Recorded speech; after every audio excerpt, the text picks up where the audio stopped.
Selamat pagi Bapak Ibu dan saudara-saudara yang dikasihi dan yang mengasihi Tuhan.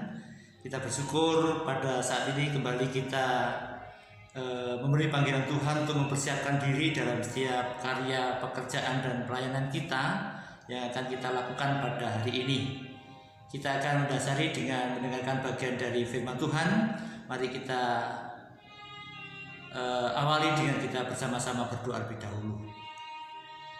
Tuhan Allah yang Maha Kuasa, kami datang kepadamu dengan rasa syukur karena perlindungan Tuhan, sehingga kami bisa tidur semalam dalam kondisi yang nyenyak dan bangun pagi dengan kondisi yang sehat. Kami ingin mendasari setiap karya, pekerjaan dan pelayanan kami dengan mendengar akan suara-Mu. Beri kekuatan, beri pengertian supaya kami bisa menyimpan firman itu dalam hati kami masing-masing. Di dalam Tuhan Yesus Kristus kami sudah berdoa. Amin. Untuk hari ini bahan renungan kita diambil dari Kisah Para Rasul pasal yang ke-6 ayat 8 sampai dengan ayat yang ke-15. Dan sebagai ayat nasnya diambil dari ayat yang ke-15 yang demikian. Semua orang yang duduk dalam sidang mahkamah agama itu menatap Stefanus. Lalu mereka melihat muka Stefanus sama seperti muka seorang malaikat. Saudara yang dikasihi dan yang mengasihi Tuhan, salah satu kebajikan yang dimiliki oleh setiap manusia adalah terhindar dari rasa sakit hati. Nah, sikap dan tindakan yang baik ini sulit untuk diterapkan oleh manusia,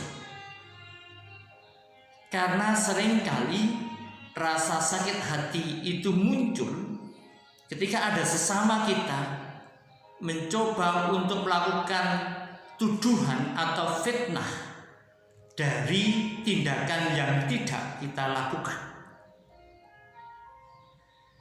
Tuhan Allah sudah memberikan kekuatan kepada anak-anaknya untuk tidak mudah terprovokasi terhadap jenis tuduhan, rekayasa, fitnah apapun juga. Tapi juga tidak mudah bagi manusia, termasuk anak-anak Tuhan, untuk memiliki pengendalian diri yang sangat kuat, tidak memiliki sakit hati atau membalas terhadap fitnahan atau tuduhan itu. Nah, berbeda dengan apa yang dialami oleh Stefanus dalam perikop bacaan kita hari ini. Pada saat berdebat dengan jemaat yang berasal dari Libertini, demikian juga orang Yahudi dari Kilikia dan dari Asia. Dalam perdebatan argumentasi mereka kalah karena memang sosok Stefanus yang adalah penuh karunia dan kuasa dan seringkali mengadakan mujizat-mujizat itu memiliki jawaban-jawaban yang menakjubkan dan mendorong para lawan bicara itu menjadi takluk hanya karena melihat hikmat yang ada dalam diri seorang Stefanus. Nah, dari sana kemudian muncullah sebuah kondisi sakit hati yang dimiliki oleh orang-orang lawan debat dari Stefanus tadi itu, dan menuduh Stefanus sebagai orang yang menghujat Musa dan Allah. Sehingga bersama-sama dengan ahli-ahli Taurat pada saat itu dibawalah Stefanus menuju mahkamah agama, dan di sana justru mendapat tuduhan yang lebih daripada menghujat Musa dan Allah, tetapi juga Stefanus dianggap orang yang merendahkan, meruntuhkan kewibawaan dari bait Allah yang kudus itu, dan bahkan juga dianggap menghina hukum Taurat. Nah, cerita ini saya mengawali dengan sebuah pemahaman yang begini. Tidak semua orang yang memahami Alkitab, tidak semua ahli-ahli kitab suci yang hafal betul tentang pengertian Alkitab, ajaran-ajaran yang baik yang termuat dalam Alkitab, adalah orang yang berhikmat.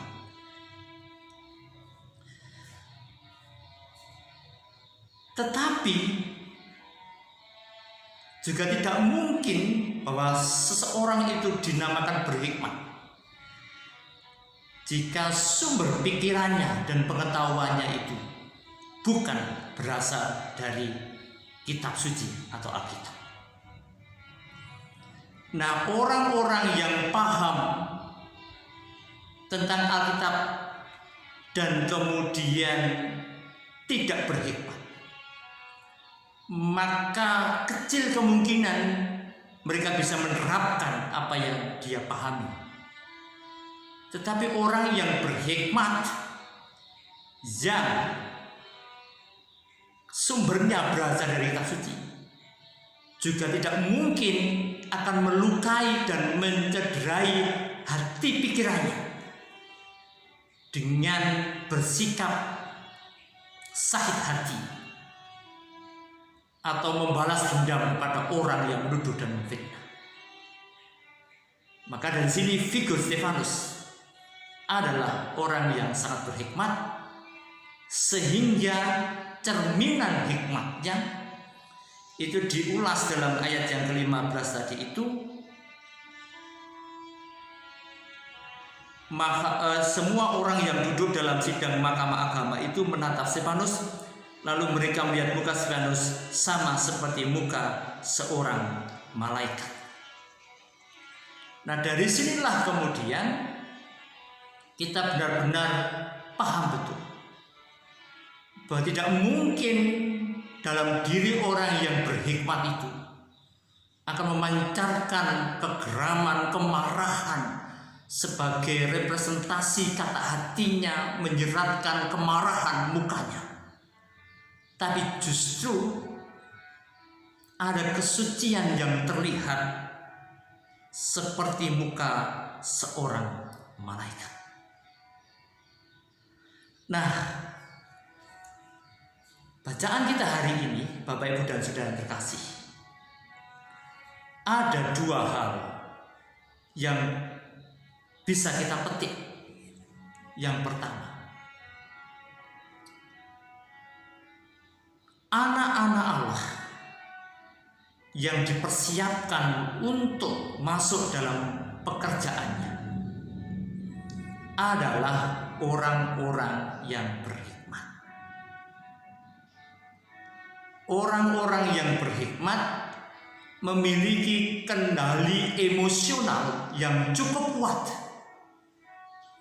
sebab di sana memperkenankan Roh Allah sebagai motor penggerak hidupnya,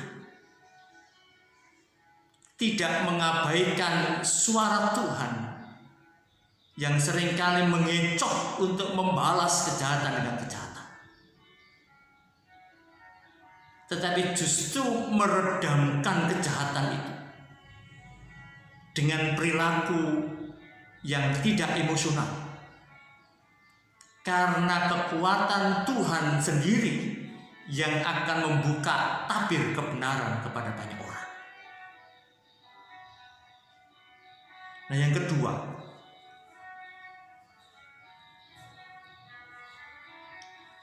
sebagai Stefanus masa kini,